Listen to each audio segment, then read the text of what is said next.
ውድ ጠለስ ሚዲያ ቤተሰቦችና ታዳሚዎች ሰላም ጤና ይስጥልን። ይህ በጠለስ ሚዲያ ባሳየ ደርቤ የሚቀርበው የታህሳስ 14 ቀን 2018 ዓ.ም ይዘውትር ፕሮግራማችን ነው። በዛሬው ፕሮግራማችን ልዩ ልዩ መረጃዎችና ወቅታዊ ጉዳዮችን ይዘን ወደ እናንተ መተናል። ስለዚህ ጠለስ ሚዲያን ሰብስክራይብ በማድረግ አብራችሁ ትቆዩ ዘንድ ጋብዘን በቀጥታ ወደ ዕለቱ አጫጭር መረጃዎች እናልፋለን።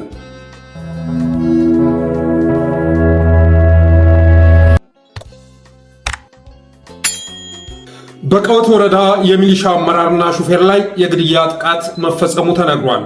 በሰሜን ሸዋ ዞን ቀወት ወረዳ በዘመቻ ላይ በነበሩ የወረዳ የሚሊሻ አመራርና ሹፌር ላይ በተፈጸመ ጥቃት ሕይወታቸው ማለፉን የወረዳው አስተዳደር አስታውቋል።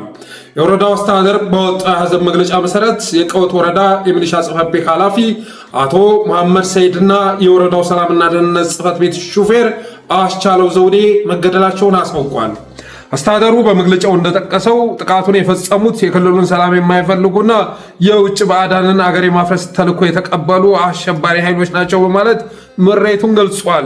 እነዚህ ኃይሎች ከመከላከያና ከጥምር ጦሩ ጋር ፊት ለፊት መጋፈጥ ሲገባቸው በየጥሻው ተሸሽገው ጥቃት እያደረሱብን ነው ብሏል። በተፈጠረው ድርጊት ጥልቅ ሐዘን እንደተሰማው የገለጸ የወረዳው አስተዳደር የሀገር መከላከያ ሰራዊትና ጥምር ጦሩ ጥቃቱን የፈጸሙትን አካላት ከተደበቁበት መዞ በማውጣት ሕግ የማስከበር ስራ ይሰራል በማለት ዝቷል። ሆኖም ግን ይህ የሐዘን መግለጫ የወጣበትን የቀወት ወረዳ ኮሚኒኬሽን ገጽ ከዚህ በፊት የዘገባቸው ዘገባዎች ሲታወሱ በአካባቢ የሚንቀሳቀሰው ፋኖ ትጥቅ ፈቶ ወደ ሰላም መምጣቱን፣ ተለቅሞ ማለቁን፣ ሰላም መስፈኑን የወረዳ ሚሊሻ ጽሕፈት ቤት ኃላፊ ላይ እርምጃ ሊወስድ ቀርቶ የአካባቢው ሚሊሾች ፊት ቁሞ መዋጋት የሚችል ፋኖ አለመኖሩን የሚገልጹ ነበሩ።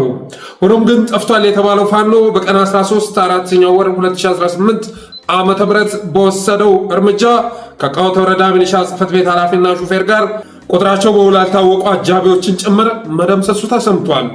በሌላ ግንባር ደግሞ በላስታ ግንባር በአምስት አቅጣጫዎች በተደረገው ውጊያ 177 ወታደሮች መጎዳታቸው ተነግሯል።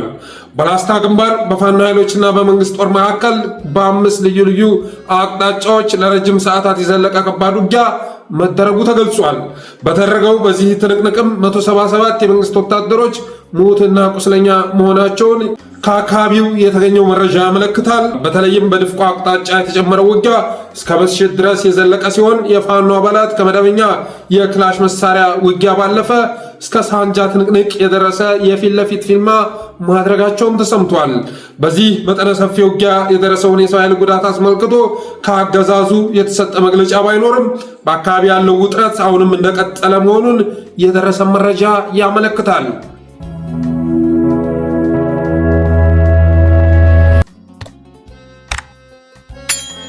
በሸበል በረንታ በኦፕሬሽንና በድንገተኛ አደጋ በመከላከያ ሰራዊት ላይ ከፍተኛ ሰብአዊ ኪሳራ መድረሱ ተገልጿል።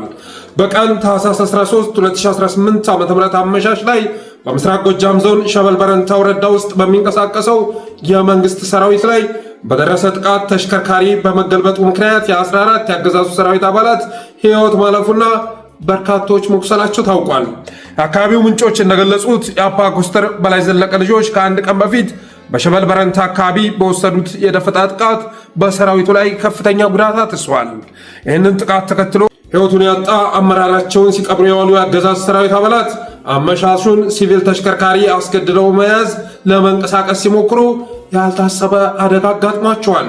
ይህም አደጋ ሊከሰት የቻለው ሰርቶ መኖርና ለፍቶ ማደር የማይቻል መሆኑን በተረዳ አሽከርካሪ ሲሆን አሽከርካሪው ከዚያ በፊት በሰራዊት አባላት ለግዳጅ ትፈለጋለህ ተብሎ ወደ ግዳጅ ከገባ በኋላ ያለምንም ክፍያ ለአንድ ወር ያህል ጎማውን ሲጨርስና ተሽከርካሪውን ሲጎዳ ይከርማል።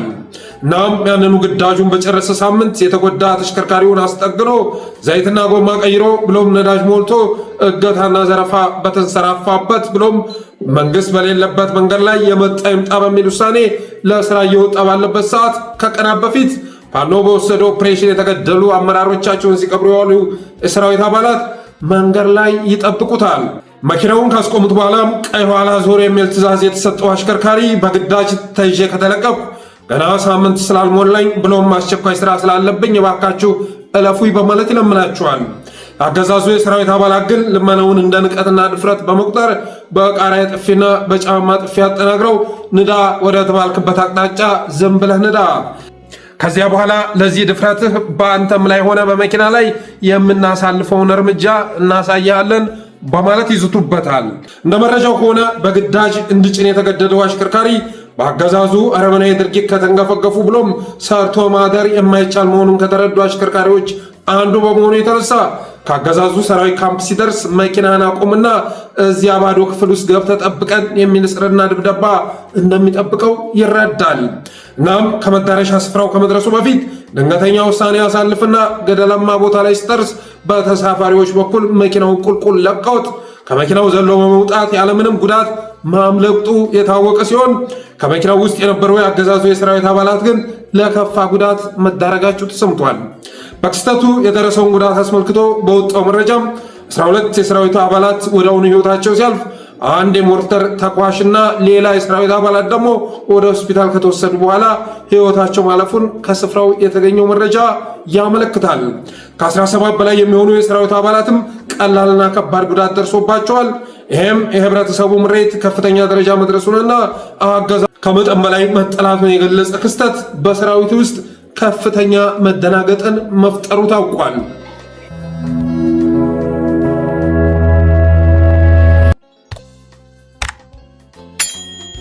ሶስተኛው መረጃችን በኢትዮጵያ የሚካሄደው አስገዳጅ ወታደራዊ አፈሳና የዓለም አቀፉ ማህበረሰብ ስጋት የሚል ርዕስ የተሰጠው ሲሆን በኢትዮጵያ በተለያዩ ክልሎችና በዋና ከተማዋ አዲስ አበባ ወጣቶችን ለውትድርና በግዳጅ የማሰባሰብ ወይም አፈሳ ተግባር በስፋት እየተከናወነ መሆኑ ተገልጿል። ይህ ድርጊት የአሜሪካ ስቴት ዲፓርትመንት በቅርቡ ባወጣው የሰዎች ዝውውር ወይም ሂውማን ትራፊኪንግ ሪፖርት ላይ ከተጠቀሱት ስጋቶች ጋር የሚገጣጠም ሆኗል።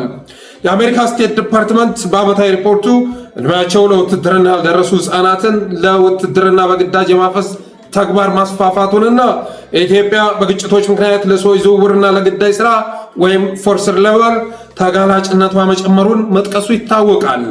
ሪፖርቱ መንግስት መሰል ድርጊቶችን ለመከላከል የሚያደርገው ጥረት አነስተኛ መሆኑን ከመግለጹም በላይ የአገዛዙ የጸጥታ ኃይሎች ራሳቸው ወጣቶችን ያለ ፍላጎታቸው ለውትድርና እያፈሱ መሆኑን መግለጹ አይዘነጋም። አሁን ላይም የአፈሳ በመሃል ሀገር ጭምር ተባብሶ በጠራራ ፀሐይ የሚፈጸም ህጋዊ ድርጊት እየሆነ መምጣቱን የሚያሳዩ የቃልና የምስል መረጃዎች እየወጡ ይገኛሉ። ካለፉት ጥቂት ሳምንታት ወዲህ በተለይም በሚከተሉት አካባቢዎች ድርጊቱ ተባብሶ መቀጠሉን ከየአካባቢው የሚወጡ መረጃዎች ያመለክታሉ። አንደኛ፣ በአዲስ አበባ ወጣቶች ከስራ ቦታቸው ከመንገድ ላይና ከመኖሪያ ቤታቸው ጭምር እየታፈሱ ወደ ማሰልጠኛ ጣቢያዎች እየተወሰዱ ይገኛሉ። ከትናንት ወደ ምሽት ማለትም በቀን 12 4ኛው ወር 2018 ምሽት ላይ ከአፍል ውሃ እስከ ጎሮ አደባባይ ድረስ በመከላከያና በፖሊሶች መንገድ ተዘግቶ ብሎም አስፋልቱ በቅጥቅጥ አውቶቡሶች ተሞልቶ የታፈሱ ወጣቶች ወደ ማሰልጠኛ ጣቢያ የማጓጓዝ ስራ ሲሰራ እንደነበር የዓይን እማኞች ገልጸዋል። በግዳጅ ከታፈሱት መካከልም አንዳንዶቹ ከፍተኛ ብር ለቀው መለቀቃቸው ታውቋል። ከዚህ ጋር በተያያዘም ለምርመራ ትፈለጋለህ የሚል ንግግር ወርቁ ሲፈለቀጥ ለውትድርና ትፈለጋለህ ማለት መሆኑን የተረዱ የአዲስ አበባ ወጣቶች ወደ መኪና ላለመግባት የድረሱልን ጥሪ ሲያደርጉ ብሎም ወንጀል ስለፈጸምኩ አይደለም አፈሳ ነው በማለት ሲመልሱ የሚያሳዩ ቪዲዮዎች እየተለቀቁ ይገኛሉ።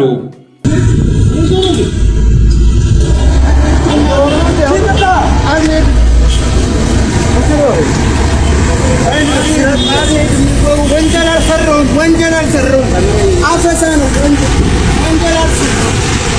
ወንጀል። በአማራ ክልልም በጸጥታ ችግር ምክንያት ወጣቶች በጅምላ እየታፈሱ ከመሆኑ ጋር ተያይዞ በቅርቡም በግዳጅ ታፍሰው ወደ ብር ሸለቆ የተላኩ ህፃናትን ወጣቶችን ፋኖ ማስለቀቁ በቪዲዮም ጭምር ተደግፎ የወጣ ሲሆን በትናንትናው ዕለትም መርሳ ላይ የአገዛዙ ካድሬዎች ሰፈር ለሰፈር ማይክ ይዘው እየዞሩ ስራ አጥ ወጣቶች ኑ ተመዝገቡ፣ ያልተመዘገበ 5,000 ብር ይቀጣል በሚል ጥሪ ሲቀሰቀሱና ጥሪው ለመልካም ነገር መስሏቸው ወደ ስፍራ ያመሩ ወጣቶችን ሲያፍሱ መዋላቸው ታውቋል። በተመሳሳይ መልኩ በሐዋሳና በደቡብ አካባቢዎችም ልጆቻቸው የታፈሱባቸው እናቶችና ቤተሰቦች ወደ ማጎሪያ ስፍራዎች አምርተው ልጆቻቸው እንዲለቀቁላቸው ሲጠይቁ ታይተዋል።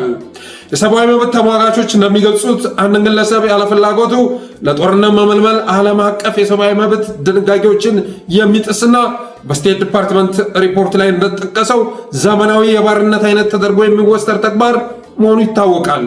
በግዳጅ የታፈሱ ወጣቶች ቤተሰቦቻቸው የት እንዳሉ እንኳን እንደማያውቁና ለከፍተኛ ስነልቦናዊና አካላዊ ስቃይ እየተደረጉ መሆኑም ታውቋል። ይህ በእንዲህ እንዳለ በሶሻል ሚዲያና በተለያዩ መንገዶች የሚወጡ የቪዲዮ መረጃዎች ወጣቶች በጭነት መኪናዎች ተጭነው ወደማይታወቅ ቦታ ሲወሰዱና በጸጥታ ኃይሎች ሲገፉ እና እየተከተቱ ሲወሰዱ ያሳያል። መንግስት በበኩሉ የሚሰጠው ምላሽ ባይኖርም ድርጊቱ ግን በበርካታ የኢትዮጵያ ከተሞች የፍርሃት ድባብ እንዳነገሰ ተረጋግጧል።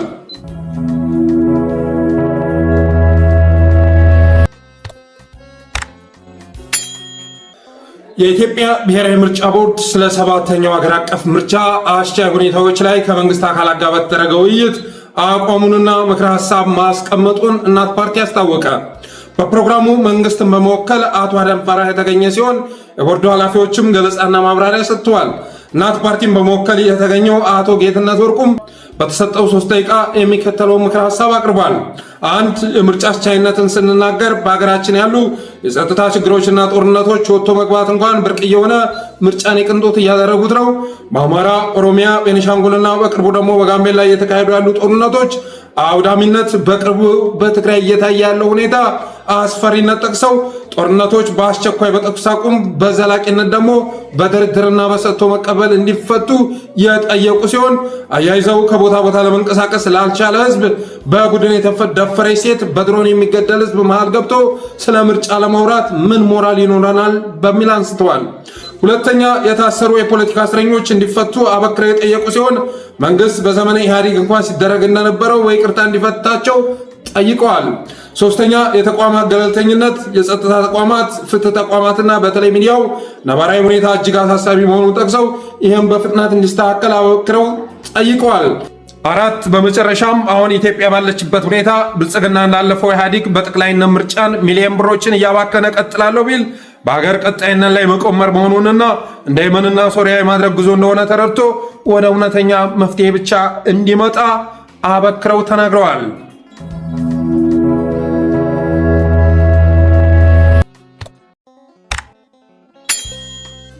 ቀጣዩ መረጃችን የዩኤንኤችሲአርን መግለጫ ይመለከታል። ዩኤንኤችሲአር በጋምቤላ ስደተኞች ላይ የሚሰራጩ የተሳሳቱ መረጃዎች ውጥረት ሊቀሰቅሱ እንደሚችሉ አስጠንቅቋል። የተባበሩት መንግስታት ድርጅት የስደተኞች ጉዳይ ከፍተኛ ኮሚሽን ዩኤንኤችሲአር በጋምቤላ ክልል በሚገኙ ስደተኞች ላይ በማነጣጠር በማህበራዊ ሚዲያ የሚሰራጩ የተሳሳቱ መረጃዎች በአካባቢ ያለውን ውጥረት ሊያባብሱ እንደሚችል በመግለጽ ስጋቱን አሳውቋል። ተቋሙ ዛሬ ማክሰኞ ታህሳስ 14 2018 ባወጣው መግለጫ ለሁኔታው አፋጣኝ መፍትሄ ካልተበጀለት በክልሉ የጸጥታ ስጋት ሊፈጥር እንደሚችል አስጠንቅቋል። ከሰሞኑ በማህበራዊ ሚዲያ የተሰራጩ መረጃዎች ከደቡብ ሱዳን ተፈናቅለው በክልሉ የሚገኙ ስደተኞች ሰሞኑን በጋምቤላ በተቀሰቀሰው ግጭት ውስጥ ተሳትፎ እንዳላቸው ሲወነጅሉ መቆየታቸው ይታወቃል። ዩኤንኤችሲአር በመግለጫው የሚከተሉትን ዋና ዋና ነጥቦች አጽንኦት ሰጥቶባቸዋል። አንደኛ፣ የጥገኝነት መርህ ስደተኞች ወደ ኢትዮጵያ የመጡት በሀገራቸው ከሚደርስባቸው ጥቃት ለመሸሽና ደህንነትና ጥበቃን ለማግኘት መሆኑን አስታውሷል። የጥገኝነት ሲቪልና ሰብአዊ ባህሪያት ለድርድር የማይቀርብ መሆኑንም አክሏል። ሁለተኛ፣ ተጠያቂነት ድርጅቱ በማናቸውም በትጥቅ እንቅስቃሴ ውስጥ ተሳታፊ ሆኖ የተገኘ ማንኛውም ግለሰብ በሀገሪቱ ሕግ መሰረት ተጠያቂ እንደሚሆን ግልጽ አድርጓል። ሶስተኛ፣ የመረጃ ይዘት ተቋሙ የተሰራጩት መረጃዎች የተሳሳቱ መሆናቸውን ቢገልጽም ስለ መረጃዎቹ ዝርዝር ይዘት ግን በመግለጫው ላይ በግልጽ አላሰፈረም። በተያያዘ መረጃ ዩኤንኤችሲአር በጋምቤላ ክልል የተከሰተውን የጸጥታ መደፍረስ ተከትሎ ለስደተኞች የሚያቀርበውን አገልግሎት መቋረጡን ገልጿል። ድርጅቱ በይፋዊ የፌስቡክ ገጹ ላይ ባወጣው መግለጫ በክልሉ በተከሰተው ግጭት የተነሳ ለስደተኞች የሚደርስ የምግብና የውሃ አቅርቦት ለጊዜው መቋረጡን ገልጿል።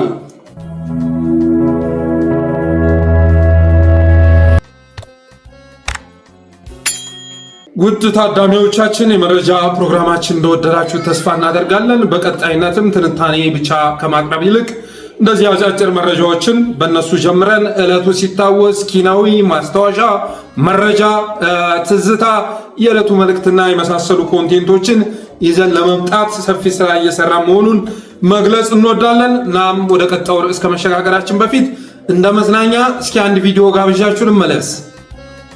አማራ መሆን አይደለም በአማራ ህዝብ ላይ የሚደርሰውን በደል መናገር ያስገድላል፣ ያስመታል። ኢትዮጵያ ውስጥ ያለው ስርዓት በአንድ ዲፋይን የሚደረግ አይደለም። አፓርታይድ አለ፣ ኢንተርናሽናሊ ሬጂስተርድ ክራይምስ በሙሉ ይከናወኑበታል። ጄኖሳይድ አለ፣ ስቴት ቴረር አለ፣ ኢሌጋል የሆነ ድረግ ትራፊኪንግ በስፋት እንዲስፋፋ እየተሰራ ነው። ከተማ ውስጥ ትውልድን የማምከን ስራ ይሰራል። ዲስ ማፈናቀል አለ፣ ኢቪክሽን ፍሮም ላንድስ። ለምሳሌ አሁን አዲስ አበባ ዙሪያ ያለውን ፕሮጀክት የሸገርን ፕሮጀክት ምንድነው? እኛ እኮ እንትን አይደለም ምንድነው እየተሰራ ያለው ስንል ችግርን ከችግሩ በተቃራኒ በሆነ መንገድ በመፍትሄው አይደለም ከችግሩ በተቃራኒ መንገድ የሚፈታ መንግስት መሆኑ ይገርመኛል። አዲስ አበባ ውስጥ ቁጥር አንድ ችግር የመኖሪያ ቤት ችግር ነው። አንድ ስቱዲዮ ለመከራየት ሚኒመም ባልደራስ አካባቢ 15000 ብር ደርሷል። አንድ ስቱዲዮ፣ አንድ መኝታ ስቱዲዮ ማአት ሰዎችን ግን ከሸገር ዙሪያ ያፈናቀላል። ችግሩ የመኖሪያ ቤት ችግር ሆኖ እያለ ትልቅ ቤተ መንግስት ማአት ሰዎችን አፈናቅሎ የፌዴራል ህገ መንግስት ነው ቤተ መንግስት ነበር። አሁን ደግሞ የኦሮሚያ ቤተ መንግስት የሚባል እዛው አዲስ አበባ ውስጥ ይሰራል። ስለዚህ ችግሩን ከችግሩ በተቃራኒ ለመፍታት መሄዱ በጣም አስቸጋሪ ነገር ነው። ይሄ እንግዲህ ታየ ቦጋለ ወደ አሜሪካ እንደሄደ የተናገረው ነው። ከዛ በኋላስ ምን አለ? ይሄን ንግግሩን በሚያፈርስ መልኩ ምን አለ የሚለውን ቢፎር ኤንድ አፍተር እስኪ እሱን አይተን እንመለስ። እነካ ዶክተር አብይ ክብርት ከንቲባ አዳነች አቤቤን አምጥተህ በተለያየ ነገር ውስጥ ተፈትና የመጣች እንቁ አምጥተህ ለምን እንደዚህ አደረክ? ለምን አዲስ አበባ እንደተለመደችው አትኖርም ነበር? የአዲስ አበባ የለመድነው ጨለማ ነው። ለምንድን ነው በመንገድ መብራት የምታንቆጠቁጠው? ስህተት ነው። 4 ኪሎና ልደታ የተለያዩ ሰፈሮች ያ ድንጋይ ጭነን በገሙ ቆርቆሮች በሽንታሽንት መኖር ለምደን አፍንጫም እያዝበት ወደ ሄድ አያስታልፍም ነበረ ሽታው። ዶክተር አብይ ለምን አነጻት አዲስ አበባን? ከክብርት ከንቲባ አዳነች አቤቤና ከቲማቸው ጋር ሆነ ለምን አዲስ አበባን ከዓለም 3ኛ ወይ 2ኛ ዲፕሎማቲክ መናኸሪያ ናት እያልን እየፎከርን ከነ ባዶ ጉራንጉሯ ለምን አንተውናትም? ለምንድን ነው ያሳመርካት አዲስ አበባን? ማነው የ4 ኪሎን ቤተ መንግስት እንደ ደርግ ጊዜ እየፈራን እንደ ህወሓት ጊዜ እየፈራን ፎቶግራፍ ማንሳት ክልክል ነው ተብሎ እንደዛ ቆሽሽ ያሉ ቤቶች ቤተ መንግስቱ በአሮጌ ቤቶች ካሳንቺስና 4 ኪሎን በሚመስሉ ጭምልቅልቅ ያሉ ቤቶች ሆኖ እዛ ጋር እየፈራ ነው እንዳናልፍ ለምንድን ነው ከፍተህ የወዳጅነት ፓርክ የአንድነት ፓርክ ብላ አንዴ ሰርቅ አንዴ ፎቶግራፍ እንድነሳበት ያረከው? ትክክል አይደለም። 122 የወጣት ማዘውተሪያ ማዕከል ባጭር ጊዜ ትክክል አይደለም። አንፌር መስቀል አደባባይ እንደዛ የሆነ የተበለሻሸ ቦታ ለምንድን ነው ያሳመርከው? እንደሰማችሁት ነው እንግዲህ እንደ መዝናኛ እንጂ የታየ ቦጋለን ንግግር አምጥቶ የሚተነትን እንደሌለ ይታወቃል። ከታየ ቦጋለ አንደበት የሚወጣ ነገር ለትንታኔ የሚበቃ ለቁም ነገር የሚበቃ አለመሆኑ ይታወቃል። በተለይ ደግሞ በጠለስ ሚዲያ ገና ወደ አሜሪካ ከመሄዱ በፊት ያኔ ግሎባል አሊያንስ ሊወስደው ሲል ሁሉ ቅሬታችንን ስናሰማ ነበር። አሜሪካም ተወስዶ መድረክ ላይ በሚያስጨበጭብበት ሰዓት ላይ እኛ ስንቃወም ነበር። አካሄዱን ተረድተን ታየ ቦጋለ የብልጽግና ስውር ኤጀንት ነው እና ለስለላ ነው ወደ አሜሪካ የተላከው እያልን ስንናገር ነበር። ደግነቱ ግን አብዛኛው አማራውያን ኢትዮጵያኖችም ጭምር የዚህን ሰውዬ አካሄድ ተረድተው በመራቃቸው የተነሳ በግልጽ አሁን ላይ ተከስቷል። በአንድ ወቅት ግን እንደምታወት አሜሪካ ሄዶ በነበረበት ሰዓት ላይ በኢትዮጵያ ምድር ላይ አማራ መሆን ይቅርና የአማራን በደል መናገር ያስገድላል እያለ ሲናገር ነበር። ኢትዮጵያ ላይ አማራ መሆን ይቅርና የአማራን በደል መናገር፣ የአማራን በደል መተረክ ያስገድላል፣ ያስደበድባል፣ ያሳስራል እያለ ሲናገር ነበር። ኢትዮጵያ ውስጥ ያለው መንግስት አፓርታይዳዊ ነው፣ አፓርታይድ ነው፣ ጄኖሳይደር ነው፣ ዲለር ነው፣ አፈናቃይ ነው እያለ ሲገልጸው ነበር። ለምሳሌ ሸገር ላይ እያፈናቀለ ይገኛል። አዲስ አበባም ሆነ ሸገር ችግሩ ቤት ነው፣ የቤት እጦት ነው። ኪራይ ቤት ተወዷል፣ የቤት እጥረት አለ። አገዛዙ ግን ቤት እያፈረሰ ያፈናቅላል። ማዕት ዜጎችን አፈናቅሎ ቤተ መንግስት ያሳምራል፣ ሁለተኛ ቤተ መንግስትም እየገነባ ይገኛል እያለ ሲወቅሰው ነበረ። ከ4 ኪሎ ቤተ መንግስት ባለፈ የኦሮሚያ ቤተ መንግስት አዲስ አበባ ላይ እየተገነባ ነው። ያ እየተገነባ ያለው ደግሞ በርካታ ቤቶች ፈርሰው ነው እያለ ቅሬታውን ለመግለጽ ሲሞክር ነበር። ያንንም በሚናገርበት ሰዓት ላይ ታየ ቦጋለ የተላከበት ዓላማ ስላለው ነው። በነገራችን ላይ ተቃዋሚ ስለነበረ አይደለም፣ የተላከበት ዓላማ ስላለ ተቃዋሚ እንዲጫወት ተፈቅዶለት ስለነበር ነው። ከዛ በኋላ ግን ስለተባነነበት የመጣበት ዓላማ ግልጽ ነው። ስለራቁት በግልጽ ደግሞ መጥቶ በተገላቢጦሹ ሲናገር ነበር። አብይ ወይ አህዱን አምጥተህ ለምን በድም ላይ ታንቆጠቆጥካት? የገማውን የአዲስ አበባ ሰፈር ለምን አነጻው? ለምን እንደ ስሟ አዲስ አበባ አደረካት? ቤተ መንግስቱን ለምን አሳመርከው? እንደ በፊቱ ጥሻ እንደሆነ ለምን አትተውም ነበር እያለ ሲያለቀልቅ ትሰሙታላችሁ። ታየ ቦጋለ ማለት እንደዚህ ነው። በነገራችን ላይ የሆነ ቦታ ላይ ስትመድቡት ጫፍ ላይ ወጥቶ ነው የምታገኙት። ጫፍ ላይ ማለት ነው። የሆነ ሰዓት ላይ ከአማራ ብሔርተኛው በላይ አማራ ሆኖ ሲያቀነቅት ትሰሙታላችሁ። የሆነ ሰዓት ላይ መንግስት ከሚጠላው በላይ ለትግራይ ያለውን ጥላቻ ሲነዛ እንደነበር ታስታውሱታላችሁ። አሁን ላይ ደግሞ ከቲፒኤልኤፍ እና ኦኤልኤፍ ይልቅ ጃዊሳ እያለ ፋኖ ማብጠልጥሉን አጠናክሮ ቀጥሏል። አማራውንም ጭምር በአንድ ወቅት አማራዎችን ኢትዮጵያውያንን መቀፈል ይፈልግ ስለነበር አማራ መሆን አይደለም የአማራን በደል መናገር ያስገድላል ብሎ ከተናገረ በኋላ እና ጎዳና ላይ ወጣው ብሎ መስራት ያለበትን ቢዝነስ ከሰራ በኋላ ቢሞት ይሻላል። በነገራችን ላይ ሞት ይሻላል እኮ። አሜሪካን ሀገር ሂዶ እኮ ይሄ ሰውዬ ጎዳና ተዳዳሪ ሆንኩኝ የሁላችሁ አሮጌ መኪና ውስጥ ነው ማድረው ብሎ በመቶ ሺዎች የሚቆጠር ዶላር ማሰባሰቡ አይረሳም። በጣም በርካታ ብር ነው በወቅቱ የተሰጠው። መምህር ታዬ ኢትዮጵያኒስት ነኝ የሚል ስለሆነ አነሰም አደገም ልንረዳው ይገባል በማለት በጣም ሰፊ ገንዘብ ነው የተሰባሰበለት። የሚገርማችሁ ታዲያ ታዬ ረሃቡን ብቻ አይደለም ጥጋቡን መቻል የሚችል ሰው አይደለም።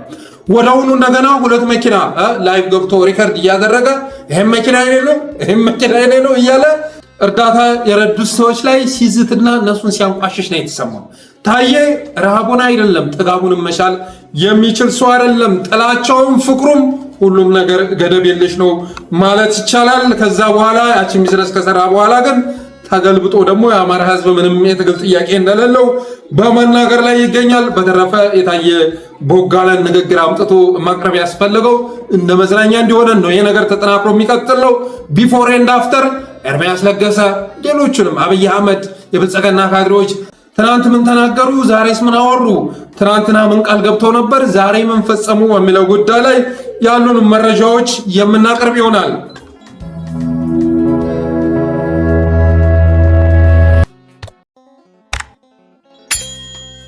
ሌላው በትግራይና በአማራ በስደተኛ መጠለያ ጣቢያዎች ላይ ከፍተኛ የሆነ ረሃብ አደጋ ማንዣበቡ ተሰምቷል። ዓለም አቀፍ እርዳታ ድርጅቶች እጃቸውን በመሰብሰባቸው የተነሳ ከዶናልድ ትራምፕ ወደ ስልጣን መምጣት ጋር ተያይዞ እንግዲህ አብዛኛው ዶኖሮች ልገሳ አቁመዋል። ኤንጂኦዎች እየፈረሱ ይገኛሉ።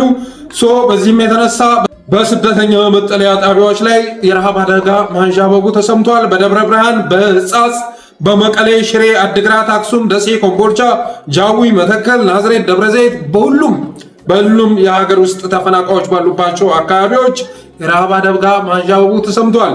ሀገር ውስጥ ተፈናቃዮችን ብቻም አይደለም፣ ከደቡብ ሱዳን ከተለያዩ አካባቢዎች ላይ ተፈናቅለው ኢትዮጵያ ውስጥ ባሉ ተፈናቃዮች ላይ ከባድ የሆነ የረሃብ አደጋ እየተከሰተ መሆኑ ተሰምቷል። ግን ይህም ጉዳይ ሊፈታ የሚችለው ቲክቶክ ላይ 4 ሚሊዮን 5 ሚሊዮን ብር በማሰባሰብ አይደለም። ይህም በተመለከተ እነ ታየ ቦጋለም ትናንትና በቦረና በድርቅ ለተጎዱ ወገኖች ብሎ በሚሊዮን የሚቆጠር ብር ካሰባሰበ በኋላ ያንን ብር እንደበላው የሚዘነጋ አይደለም። ያኔ በትግራይ ጦርነት ከሰሜን ወሎ ለተፈናቀሉ ዜጎች ተብሎ ብር ሲሰባሰብ እነ ታየ ቦጋለ እነ በላይ በቀለ ወያ የመሳሰሉ ሰዎች ብር አሰባስበው እንደበሉ የሚዘነጋ አይደለም፣ አይረሳም። ዛሬ በየሚዲያቸው እያመጡ ይሄን ሰው የሚያስለፈልፉ ሰዎች የቦረና ተፈናቃዮች የሰበሰብከውን ብር ምን አደረግከው ብለው አይጠይቁትም። ታየ ቦጋለ እንደዚህ አይነት ጥያቄ ብታነሱበት ማይኩን ነቅሎ ጥሎላችሁ ነው የሚሮጠው። ጌታዬ ይሮጣል። ከስቱዲዮ ብቻ ሳይሆን ከሀገር ያመልጣል። እንደ አይነት ጥያቄ ብትጠይቁት ታየ ቦጋለ ከስቱዲዮ አይደለም ከሀገር ይወጣል። በቦረና ረሃብ ስም የሰበሰብከውን ገንዘብ ምን አደረግከው? ያኔ ሰሜን ወሎ ለተፈናቀሉ ዜጎች ብለህ በራስህ አካውንት የሰበሰብከውን ብር ለማን ሰጠኸው ብላችሁ ብትጠይቁት ደንግጦ ነው የሚወጣው። ስለዚህ አሁንም ቢሆን በተለያዩ የመጠለያ ካምፕ ላሉ በሚሊዮን የሚቆጠሩ ኢትዮጵያውያን በቲክቶክ ገንዘብ አሰባስቦ ከረሃብ አደጋው መውጣት አይቻልም። በዛ መልኩ ሊፈታም ይችላል አይደለም። የሚያዋጣው መንግስት ላይ ጫና ማድረግ ነው፣ አገዛዙ ላይ ጫና ማድረግ ነው። በቢሊዮን የሚቆጠር የስራ ማስኬጃ የካፒታል በጀት በቢሊዮን ዶላር የሚቆጠር ማለት ነው ጥይት የሚገዛውን አገዛዝ ይሄን ተግባርህን አቁም ብሎ እሱ ላይ ጫና ማድረግ ነው። ከዛ ውጭ ግን ረሃብ ተከሰተ ሲባል በቲክቶኩ በምኑ ተፍ የሚሉ ሰዎች አላማቸው ሁለት ነው። አንድም በረሃብተኞች ስም ገንዘብ ሰብስቦ የራስን ሆድ መሙላት፣ የራስን ካዝና የራስን ኪስ መሙላት ነው አላማው። ሁለተኛው ደግሞ አገዛዙን ካጣብቂ መውጣት ነው። አገዛዙን መታደግ፣ አገዛዙ ሊሰራው የሚገባውን ስራ እሱን ተክተው መስራት ነው። ስለዚህ ተናጠላዊ በሆነ መልኩ ቲክቶከሮች የገቢ ማሰባሰቢያ መድረክ ብለው ሲመጡ አለመስማት አዋጭ ነው። አይታችኋል አይደለ? ለቤተ ክርስቲያን ማሰሪያ ተብሎ ባለፈው የተሰባሰበው 2.4 ሚሊዮን ብር ነው። ያንን ለማሰባሰብ ግን ለአርቲስቶች፣ ለቲክቶከሮች፣ ለዩቲዩበሮች ወደ ስንት ነው? 5 ሚሊዮን ብር አካባቢ ተከፍሏል። 2 ሚሊዮን ብር ለመሰብሰብ ወደ 4.5 4.6 ሚሊዮን ብር ወጪ ሆኗል። ወረቀቱ እንደምታዩት ነው፣ ማስረጃው ማለት ነው። ስለዚህ የረሃብ አደጋ ላንዣበበባቸው ዜጎች ገንዘብ ስለማይደርስ ቢደርስም ፋይዳ ስለሌለው ግለሰቦች መጥተው ገንዘብ ለማሰባሰብ ሲሞክሩ በዚህ መልኩ ችግሩን መቅረፍ አይቻልም ብሎ መናገር ያስፈልጋል። ከቻላችሁ 2ም 3ም 4ም 5ም መጠለያ ጣቢያ ውስጥ ላሉ ሰዎች በተናጠል ለነሱ የምትረዱበትን ቀጥተኛ ድጋፍ የምታደርጉበትን መንገድ መዘርጋት፣ ካልሆነ ደግሞ በማህበራት በኩል እነዚህ የገቢ ማሰባሰቢያ ሲደረግ እዛ ላይ መሳተፍ ተገቢ ነው ማለት እወዳለሁ። በተረፈ ግን በሁሉም የመጠለያ ጣቢያዎች በደብረ ብርሃን፣ በሕጻጽ፣ በመቀሌ፣ በሽሬ፣ አድግራት፣ አክሱም፣ ደሴ፣ ኮምቦልቻ፣ ጃዊ፣ መተከል፣ ናዝሬት፣ ደብረ ዘይት በሁሉም በኢትዮጵያ ያሉ መጠለያ ጣቢያዎች ላይ ከባድ የሆነ ረሃብ ተደቅኗል። በተለይ ደግሞ ከትግራይ የሚወጡ ምስሎች ይዘገንናሉ። ያነዛ ምስሎች ተመልክተን በኢትዮጵያዊነት በሰብአዊነትም ጭምር ትግራይም በሁሉም አቅጣጫ ዘጋግቶ ዜጎችን በረሃብ መቅጣት ልክ አይደለም ብለን ስንጽፍ አንዳንዶች መጥተው የአማራ ብሔርተኝነት ምናምን በሚል አስተሳሰብ ድሪቷቸውን ሊግቱን ይሞክራሉ። አባቴ ሰሜኑ አንድ መሆን አለበት የሚል እምነት አለን። አንድ መሆን አለበት። እስካሁን ድረስ በብዙ መልኩ እርስ በርስ ስንጠፋፋ ነበር። ያገዛዙ የሴራ ፖለቲካ ውስጥ ገብተን ስንሞጫረቅና እርስ በርስ እየተገዳደልን ስናልቅ ነበር። አሁን ያ ነገር መቆም አለበት ብለን እናስባለን። ሀብተኞችን ፎቶ ማውጣት ያስፈለገው ተፈናቃዮችን መለሱ ለማለት ፈልገው ከሆነ ይሄ የሚበረታታ ነው። ኮሎኔል ደመቀ ዘውዱ ሲናገረው፣ አሸተ ደመለው ሲናገረው በዝምታ ታልፋለህ። እነዚህ አይነት ነገሮች በሌሎች ሰዎች ሲናገር ግን እንደኔ ባሉ ሰዎች ሲናገር ተቃውሞህን ይዘህ መምጣት ልክ አይደለም። በረሃብ ላይ የሚሰራ ፖለቲካም ልክ አይደለም። በተመሳሳይ መልኩ ደግሞ ረሃቡን የፖለቲካ ጨዋታ አድርጎ መመልከትም ትልቅ ነውር ነው።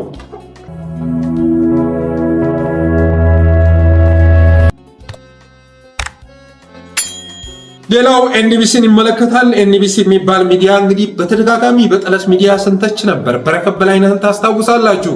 በረከት በላይነህ የመሀል ሀገር ልጅ ተብሎ በተለይ ደግሞ አዲስ አበባ ወጣቶች እሱ የሚቀርብባቸውን ፖድካስቶች እና ኢንተርቪዎች ይከታተሉ ነበር። ከዚህ በፊትም ደጃፍ ላይ ቀርቦ በሁለት ነው በሶስት ፓርት አለመጠይቅ ማድረጉ የሚዘነጋ አይደለም። ከዛ በኋላ ግን የአቋም ለውጥ አድርጎ የብልጽግና ካድሬ መሆኑን በሚያሳብቅ መልኩ ኤንቢሲ ላይ መጥቶ ፖለቲካ ለመስራት ሲሞክር ኤንቢሲንም በረከትንም የሚመለከት ፕሮግራም መስራታችን የሚዘነጋ አይደለም። አሁን ላይ እነ ፋናን እነ ዋልታን እነ ኢቲቪን ተክቶ ኤንቢሲ ተከስቷል። ጌታዬ ተከስቷል።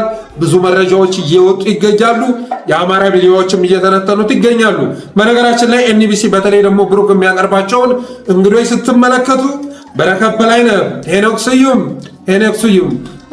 ሁለት ፕሮግራም ስለሰራሁባቸው አሁን ላይ ጋባ አድርገዋል እነ ሄኖክም ማለት ነው።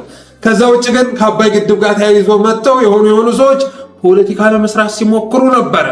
ደም በሚፈስበት ሀገር ላይ በኃይለ ሥላሴ ዘመን ታቅዶ በመለስ ዜናዊ ዘመን ተግብሮ በኃይለ ማርያም ደሳለኝ 65% ላይ ደርሶ በአብይ አህመድ ዘመን 8 ዓመት ተጓቶ በተጨረሰው ግድብ ፖለቲካ ለመስራት ሲሞክሩ በዚህ ግድብ አብይን ማትረፍ አይቻልም በማለት ተቃውሟችን ገልጸን ነበር። ስለዚህ እንግዶቹን ስታስቡ በረከት በላይነህ፣ ሄኖክ ስዩም፣ ማስረሻ ሰጤ፣ አባዱላ ገመዳ፣ በለጠ ሞላ፣ ብርሃኑ ሌንጀሶ፣ ተስፋውን አለምነህ አወቃችሁት ፈጣጤ እነ ገብሩ አስራት እነ ጀነራል ጻድቃንን ነው የሚያቀርበው። እነ ገብሩ አስራትን እነ ጀነራል ጻድቃንን የትግራይ ፖለቲካን ለማጥላላት ሲታሰብ፣ የአማራ ፖለቲካን ለማጥላላት ሲሞከር ደግሞ እነ በለጠ ሞላና እነ ተስፋሁን አለምነህን ያመጣል። እነ በረከት በላይነህን በማቅረብ ብልጽግና በስሌት የሚንቀሳቀስ ሩቅ አሳቢ ፓርቲ መሆኑን ሊነግረን ሲሞክር ነበር። ስለዚህ ኤንቢሲ እንደ ፋና፣ ዋልታ፣ ቲቪ ያሉ ሚዲያዎችን የሚተካ ሚዲያ ሆኗል እያለ ስንናገር የነበረው ነገር አሁን ላይ በግልጽ የሚታይ ሆኗል። ሌላው የሰሜን አንድነት እንዳይኖር የሚሰራና ልዩነት የሚዘራ ሚዲያ እንደሆነ ስንናገር ነበር። ኤንቢሲ ዋነኛው ከተመሰረተባቸው እና በሰፊ እየሰራባቸው ካሉባቸው ጉዳዮች አንዱ የሰሜን አንድነት እንዳይኖር የሚሰራና ልዩነት የሚዘራ ሚዲያ ሆኖ ነው የተከሰተው።